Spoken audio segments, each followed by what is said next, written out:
Hello and welcome to On the Kerbs. I'm your host, Team Albers Daily. Joining me this week is Lithuanian racing driver Emilija Gelažninkienė. We caught up a little while back to chat about what made her decide she wanted to get into motorsport, why she now wants to finally take part in the gruelling world-famous Dakar rally in the near future, what she's been doing to prepare for the momentous occasion, what it's like to be trained by Nasser Al Attiyah, and much more. So let's just get straight into it. I hope you enjoy our conversation.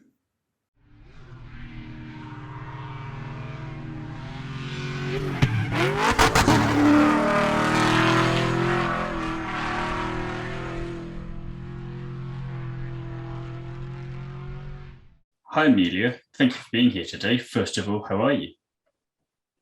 Hello, thanks for having me here. I'm good. Maybe I am fine, more fine, because now the weather in our country is not so good to train outside because I love it so much. So yeah, I'm fine and can't wait to go to fly to Dubai, and then we can train again. Yeah, it'd be nicer weather there, I imagine, as well. Nice and hot. Yes, of course, of course. The season starts. So, first question I'd like to ask everyone, what first got you interested in motorsport? In motorsport, yeah. Actually, about the dream. It was my dream to compete somewhere. I was in the class, I was watching Dakar rally, and I had the feeling that one day I will be there for sure. So yes, I was working in Dakar rally with my team for 4 years now, and last year on the second Dakar rally day, I saw some girls. They finished some special stage, and I was thinking, okay, maybe it's time to start for myself. So it was very easy because every time I knew that I will be somewhere in the rally and I will participate maybe someday, but maybe I needed like just to see something more. I started to train for my physical things, like I started to cycling, starting to go to Pilates, starting to prepare my body. Then I ordered a buggy and started to train with the buggy. Of course, buggy, it was not like the same buggy like in the car rally. It was more simple. Yeah, they had like sports suspension. So yeah, I started from this, just from the small dream, and it takes 10 years. Yeah, just dreaming, and one day, okay, it's enough to dream. Let's do it. So yeah, like this. I like that though. It's you could, like you say, you start small and then you build up from there, and now you're finally doing it. Yes. Actually, now I am riding like driving, because I'm saying riding because my husband is a motorcycle rider, professional. So any races here, no locals, things, nothing. So actually, I trained and participated in 4 races for my 4 months of driving. So every month I had a race, and of course, and it was very difficult from the first times, but it's very interesting because you're not just learning, but you're doing everything on the race. So it's very good to check how brave you are and what you want from the race. Yeah, and if you are, and you kind of have to dive into the deep end a little bit, and just so you can really test yourself out and see what you're capable of, to see if you can definitely do this. Course. Yeah, testing is the best way. Like, sometimes you can dream and imagine how you will drive, how you will do some things, but of course when you are in the race, you will see everything what is not good, what is wrong. So it's very good, like for the person who is just starting. So from before then, you say you were at the Dakar this year and past years, if I'm doing my homework correctly. What was your involvement then in motorsport before you decided to get behind the wheel?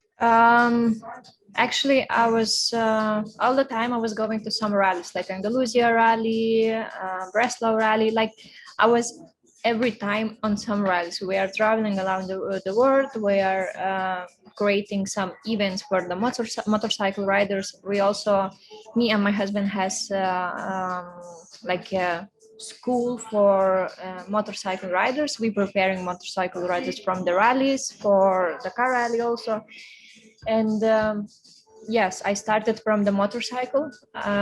Actually, before I told myself that I will never, never, never ride motorcycle, because for me, the motorcycle. So I'm thinking, why they are going like this? What is so interesting? Why they want to participate to take this sport? So yeah, actually, when quarantine started in our country, our events and everything was closed, so we had some time, free time, finally.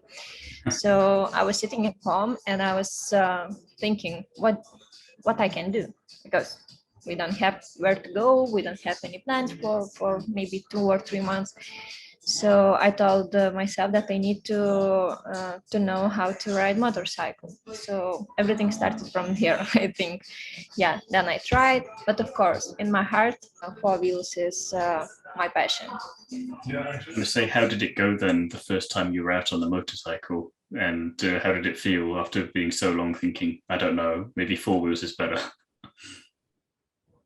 Actually, from the first time, uh, I tried to ride motorcycle of traveling somewhere around the world, or we have some holidays. Sometimes we are taking some scooters or something, and I wanted to have licenses. So, yes, actually, from that start, I was starting to learn how to ride motorcycle on the street and how to ride motorcycle on the track. So, enduro, motocross, and street, and it's completely different. It was so difficult, and I needed so many. A strong power in my body, because it's a very difficult sport, and I like it. Everything is good, but every time I was thinking but it's very good to have a lot of experience everywhere, like to ride motorcycle, to cycling, bicycle, to hiking, because all of these things, it helps you on the track. It doesn't matter what are you driving or what are you going with. So yes. It definitely helps with the endurance side of it and gets you used to having to kind of be active for a long period of time, because you're not just driving a bike or a buggy for 5 or 10 minutes. You're doing it for a long time, especially with Dakar. Yes. And actually, when I was thinking about my first race with the buggy, I started to go to Pilates, and I told my coach that I'm going to race, and she was like, "Oh my God, this is so crazy! We will do it. You will be the best." And of course, we started to train a lot, and I was the only one who was not moving after race, because the heat was extremely hot. It was very difficult rally. It was a lot of bumps, everything around there, and all of these men, they are so tired, because I think the only one reason, they're not ready. Mm-hmm. Yes, they are fast, they are good, but of You need course to you have need to be everything. ready. You can't just be be fast. Yes. And I was like very happy, because I'm not Mm-hmm. tired, and I can go more, and I can go many days. Yes. So for me it was very good, and of course sports help a lot. So going back slightly then, you obviously say that you've been dreaming of doing this for a long time, and you went to the Dakar a couple of times beforehand, not obviously competing, but what was it like going there for the first time and that whole experience? I was working on the car rally with my team, because my husband, he's the winner of Regional Moto class 2 times with the motorcycle. So now he finished for the Karali. So from the first the Karali was working with the marketing.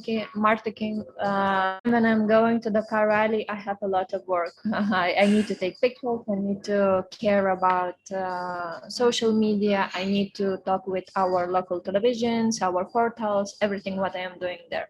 So of course, when you are there, I am in very close place, because I see everything. I see emotions, I see how hard it is, I see what it means for all people who are there, why they are doing, because if you really want it, to try and to feel it. So of course my job, it helps me to understand what I want, and that this is not just like a short dream. No, definitely Because not. maybe because maybe sometimes you just saw something and, oh, okay, I will try it. Oh, or maybe not. Yeah, this is 2 weeks. And then you're there for the third time, third year, and you're thinking, okay, I'm spending there like 3 weeks of my life, and I am the most happiest person on this inside, and to try to catch your dream. And then immediately this year, after you went there, it was February then that you were already in Dubai testing out on 4 wheels and a buggy. Didn't take very long for you to decide that I really want to do it next year then. How did that first kind of test go? Oh my God, that test, it was about nothing, I think, because that buggy, it was completely just for the tourists, the seat belts very open. Now I understand how dangerous it is to ride like this. And actually that guide, he told me, you don't need to take a helmet. And I was like, why? We are going everywhere with the helmets, because when we are with the pro, everybody is going with the helmets. Yeah. No, you don't need. And I was like, yeah, but the seat belts, they are so far from me. It's okay. Don't just push your hands through the window if you are like rolling or something. And I was like, okay, I will try. So yes, we started to ride. My husband was sitting next to me, and he started to shout at me, please don't go so fast. Please keep the distance. Please. Just be calm, relax. Not a good passenger. passenger. I was like, oh my God. Yes, and I was like, oh my God, it's so funny, because actually 1 hour ago, we went through the same space, like through the same dunes with a motorcycle. And I was like, oh, okay, so now we're going here, we are going there. It was very easy for me, because actually it takes, yes, I know the road. So when we stopped, the guide asked me, so how this buggy is for you? And I was like, what do you mean? Why are you asking? Because this is the first time for me. I don't know how it likes buggy. For me, I don't know like what to say. And he was like, no, like, can you compare with your buggy or something, like, because I see that you are driving a lot. And I was, no, it's my first time. And he was, no, don't be lying. Why you are lying to me? No. This could go on for a while. Car. Can we try? Yeah, can we try more? Can we ride a little bit more? And we saw camels there, like baby born, like just newborn camel there, and we're going around. The dunes are fantastic, and there is my place, because everywhere we are going there to train. So, and finally I am driving, So yeah, I think actually after that, the guide and some other persons were asking me, do you like it? Do you enjoy it? I was like, yes, for sure. I want my own buggy now. So after that, we came back home and we ordered my own buggy. So yeah, I think I've seen that on your Instagram. There's quite a nice looking one. Yes, it was like for the love from the first sight, for sure. I don't think there's a picture of you with that where you're not smiling like madly. So yeah, I think definitely. Yeah, it's a very good place. Like there I can feel free, I can enjoy, and I think the most important thing, what I am feeling, that I am not thinking about anything. Like this is such a good place. I really am grateful for that feeling. Oh, definitely. And like you say, since then you've been training, like you say, with cycling or Pilates or other bits and pieces.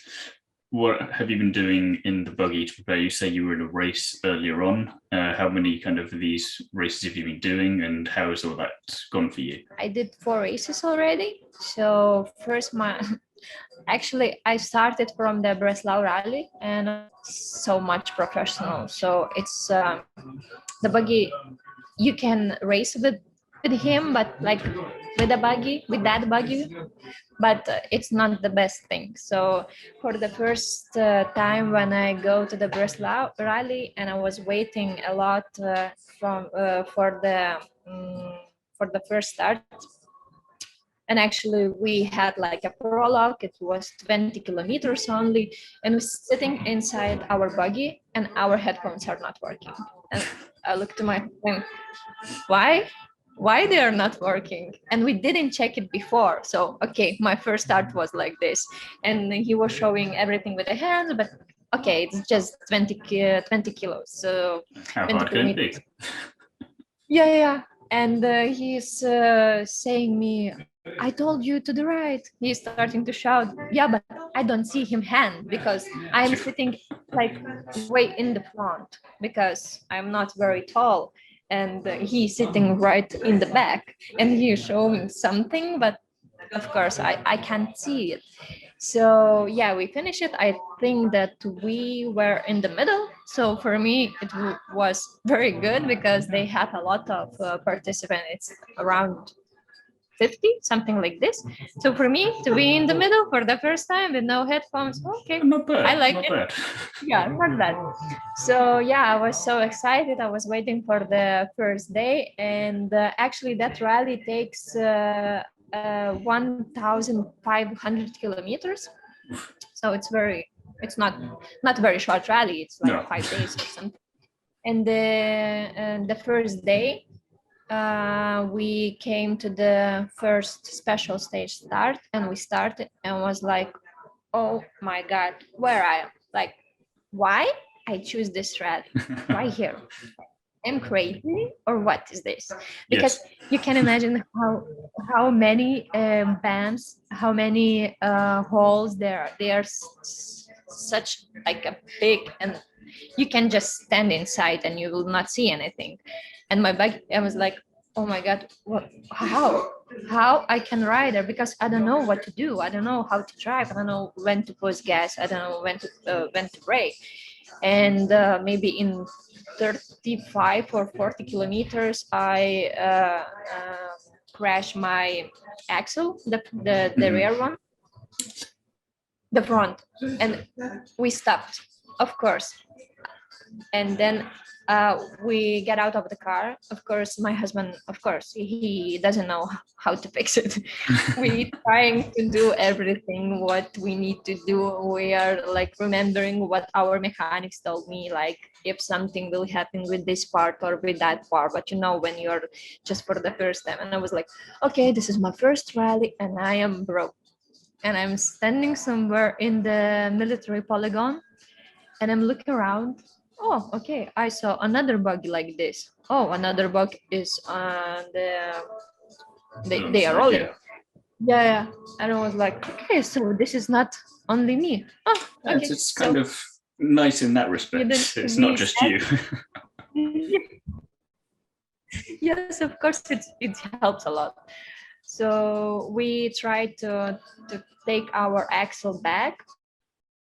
So we are just tidying with some I don't know what everyone did there, but we fixed it a little bit, and we went straight to the finish line, like straight to our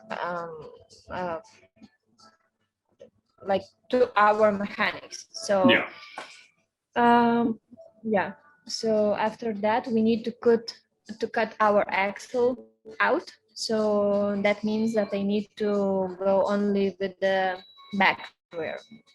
So it was such a good experience for me because I never tried it before. And the back are sliding like this, and I was going, of course I want to go fast because I was racing driver. Yeah. I am here to race. And I don't know, something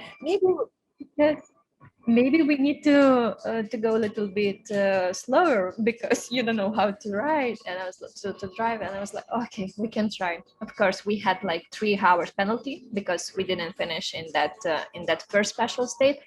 After that day, we had 3 special states, so 2 we finished like clear, and first we had 3 hours at like maximum time. So of course, next day we started from the back, and a lot of dust, a lot of sand, but it was so fun because I passed a lot of riders, and I was feeling so fast because you're in the back, you need to pass everybody. So yeah, I was enjoying every minute, and actually now I know how to ride in that bumps. I know what to do, but for the first time to choose that type of rally, it was like, I think it was not a mistake being they're going very slow, and now I know how to do it. I know that nothing, like, I will not kill myself because I know how to drive now. So It's good experience as well, because if you go for something that's a bit challenging, I say a bit with this one, quite a bit, but and like you say, you were at the back and you could overtake a bit and just kind of see how it goes. You had nothing to lose when you were starting from the back, so you could just, the pressure was off, just enjoy yourself, and you had a great time, clearly. And in the end of the rally, we were 24 from 50 riders with my 3 hours penalty. And I was like, okay, it was so nice because, when you are going from the back, every day you need to pass someone. So that's when you need to pass. I love it. So when you're going from the back, and I was it gives you a little boost as well, because you know that you've not made, if it's overtake properly, or if they've crashed or whatever, well, I didn't make that mistake, or I was able to do this, so it builds you up. Yes. Of course. So I think maybe I broke another axle someday, but then I know it's how all to good drive. Experience. Yes, I have everything what it can make, like, worse things, from the first day. And we had so many problems, but in the end, we in the finish, and we are not the last one. So It's very good. Yeah, I really love that rally. And of course, this is not my rally for sure. And now I am dreaming about this rally because it's such an experience to be there. Like, a lot of sand, a lot of military things, very difficult navigation. Like, it's very interesting. You don't need to be the fastest. You need to be smart, and you need to have technique. So it's a good challenge for you for the future as well. You've done it once, you know what to do and what not to do. So now you're like, okay, 24 out of 50, let's go and beat that next year. Yeah, maybe we will see. You also met, of all people, Nasser Al Attiyah. How did that happen, and what was that like?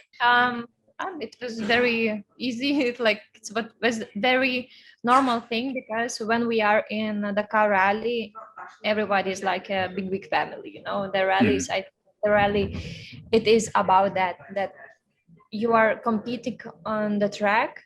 Actually, I was working with the foundation for the local foundation in my country. They are helping kids. They are sick about cancer or something. So we had like an auction after the car rally. I know that we will have. I knew it. So one thing of my idea, it was to sell Aruna's gear, everything, like the costume, the boots, the helmet, everything, and donate that money for the children. Also, I think maybe we need because that year Arunas was first in the hymn class, Nasser was first in the car class, and I was like, okay, so we have one champions, something, so maybe we need to take another. So I came straight to him and I told him, hello Nasser, I'm doing this and that, I need your cap, the Red Bull, of course. And he was like, okay, no problem. And he was asking Easy as that. Yeah, and he was asking me, do you want to sit inside my car just to check, to feel something? And I was like, no. He was like, why? And I told him, because I want to drive, not to sit in the car. It's not interesting for me. And he was like, okay, so come to my camp and we will see how you're driving. And just starting from that. And after some time, we talked, and he was like, you're coming or not? Of course I'm coming, because I need to train, because he saw that I bought a buggy. I started to train in my country. He was asking, how are you? How everything is going? So you're driving and come try here. And yes, I came there. He gave me some lessons. He was, for the first time, he just say me, just go few times around this track, and I want to look. And he was like, okay, I am very impressed. We can train. And I was like, okay, but if I am not going good, do we have like a training? He was like, no. Okay. And I was like, yes. So I enjoy a lot of that training. It was very interesting. It helps me a lot. Actually, my first coach was the Lithuanian driver, also for the buggies. He did, I think, 2 times Dakar Rally now. So Nasser was the second one. So It's I not came bad. there. Yeah. So I came there. I learned a lot, and in the end of the my training session, he was asking, maybe you want to compete in Baharagon. And I was like, of course, I want to compete everywhere. What's the question? He was like, okay, so we will see some. Maybe we will. And it was not a clear, like, oh, we have some agreement. Now I am going. No, I forgot it. And before that race, he called me and he was, are you going there or not? And I was like, oh, yes, I'm going for sure. So yeah, everything was very simple, and I'm very grateful, very yeah, I learned a lot. So I very much like that straightforward relationship you just built with them there now. It's just very much, well, come on then, let's do this. Yeah, of course. When you are simple, everybody is simple. I think the main target for the people should be to be simple, to take everything simple. Because it doesn't matter how many titles do you have, but first of all, you are human. So of course, I'm very grateful. I had the best experience there. I'm going to say, if he can't help you with teaching, then I don't know who can. Of course. But actually, now I don't have any target. Like, of course, I want to go to Dakar. Maybe not this year, maybe next year. But yeah, I think I'm very lucky to have all of my coach, because everybody gives me some very good experience from from their life. My first training was the car rally rider. My second trainer was Nasser. The third one was the Lithuanian rally champion. The fourth, also a rally driver. He's very good, and he's such a crazy person, and I love it because everyone, they're so different, and they're so simple too. So I think, yeah, simple people connect with the simple people, and they can create something very big. Oh, definitely. I couldn't have said it better. A couple of fun questions to finish off then that are not motorsport related. Do you have a favorite film? I don't know. I'm thinking now. Maybe not. Maybe like I have very good bad memory, and sometimes I'm remembering some movie, but maybe for me it's better some things like podcasts or something where I can learn something. Okay. So yeah, maybe if we are talking about the movie, maybe I don't have. I think so, because I'm not movie person. Podcasts, more podcasts. Fair enough. Yes. And then final question: if you could grow something brand new, what would you choose? Something new? Mm-hmm. It could be anything. Anything. Okay, so I think it will be not a school, but a place where young girls can take some lessons. I think the most important thing, like for the women, because now I have my own project of Women Can. So I think the most important thing for the girls, for the young girls, is to believe in yourself. It doesn't matter where you are starting, doesn't matter in how small town you're starting to go to the school or to finish your, I don't know, some class or some sports. It doesn't matter. If you have a big dream, you can achieve everything. And I think that actually in our country, but maybe in other countries, we don't have a lot of space where girls can be together, can take motivation things, can create targets, because I met a lot of young girls. They are saying, oh, yes, you're going so good. You're living the best of your life. The dream, it's not that thing that should be in the front of you. I think that the only one thing it should be the target. If you have target, and if that target can help another people, like another person, there is your the best decision what and where you can go. So yes, I think it will be not a thing, but it will be a place for young girls. I like that.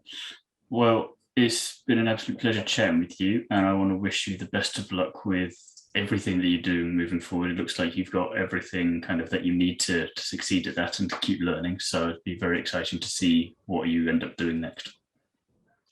Yes, thank you so much for having me. And sorry for my English, it's not very good, so I'm Don't worry trying. about it. Yes, and of course, I think we can achieve everything. Sometimes it's very difficult when you're doing all things, you are investing your money, your time, and sometimes you are having the answer no. Like, actually, it was for me like 2 weeks ago. And that 2 weeks was such a difficult for my brain to understand that this is not the end. This is just a small It's just stop. another challenge. Yeah, that's another challenge, but sometimes you need just some time to realize it. So yeah, maybe be calm, relax, and everything came.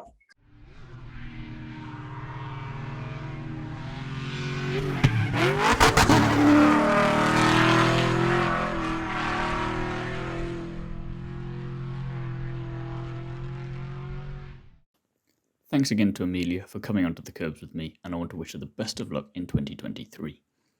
Join me again soon when I'll be chatting to another famous face from the world of motorsport. And in the meantime, don't forget to like, comment, and subscribe, and check out the other interviews on the On the Kerbs YouTube channel. If you want to hear more from me, you can listen to me chat about F1, amongst other things, over on the Undercut podcast. And you can also hear me dissecting everything Nitro RX related, including chatting with special guests, over on the Nitro RX podcast. Both podcasts are available here on YouTube, as well as over on Spotify, Apple Podcasts, and wherever else you like to listen. You can follow me over on Instagram at t.albers.daily.onthekerbs and read my various motorsport articles over on Is It Fast and Paddock Sorority. Thank you for listening, and I'll see you again next week for the next episode.